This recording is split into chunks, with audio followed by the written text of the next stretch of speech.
না এক যুবক আল্লাহর রসুলের কাছে অভিযোগ নিয়ে আসছিল যে আমি 2 হাতে কামাই, আমার আব্বা আমাকে বলা ব্যতীত 2 হাতে খরচ করে। আপনি যদি বাবাকে একটু বলে দিতেন। তো আল্লাহর রসুল সাল্লাল্লাহু আলাইহি ওয়াসাল্লাম লোক পাঠাইছেন যে যাও এর বাবাকে ডেকে নিয়ে আসো। তো যে ডাকতে আসছে তো বলছে আল্লাহর রসুল তোমাকে ডাকে। বলছে এই অবেলা? বলছে তা তো বলতে পারবো না। বলছে আল্লাহর রসুলের কাছে কে আছে? বলছে কাউকে তো দেখি নাই, কিন্তু তোমার ছেলে বসা ছিল।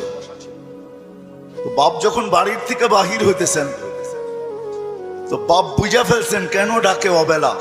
ছেলে যখন বসা তো মনে মনে কবিতা আবৃত্তি করতেছিলেন, মনে মনে। না জিহ্বা হেলতে ছিল না ঠোঁট নড়তে ছিল।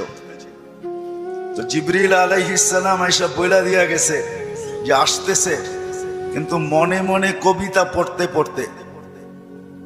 আল্লাহ বলছে সালাম দিবে, জবাব দিয়া কবিতা গুলা শুনা নিতে। তো বাবা যখন সালাম দিয়া ঢুকছেন তো আল্লাহ রসুল বলছে কবিতা শোনাও। তো সাহাবী রসুল বলতেছিল মান আখবারাক, আপনাকে কে খবর দিল? আমি তো জিহ্বাও হেলাই নাই, ঠোঁটও নাড়াই নাই, মনে মনে পড়তেছিলাম। আল্লাহ রসুল বলতেছিল নাব্বাআনিয়াল আলিমুল খাবীর, আল্লাহ আমাকে জানায়া দিছেন, আল্লাহ আমাকে জানায়া দিছেন। তো যখন কবিতা পড়তেছিল আল্লাহর রসুল তো আব্বাকে দেখেন নাই।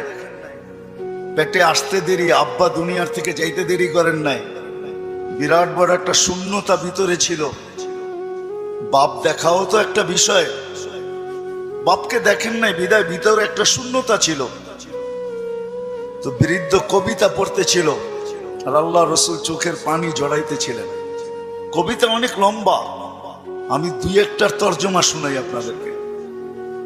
বৃদ্ধ বলতেছিল মনে বড় আশা ছিল, একা আছি, 2 জন কবে হব? হয়ে গেলাম 2 জন। তো দুজনেরই আশা জাগলো যে আমাদের কুল ভরবে কবে।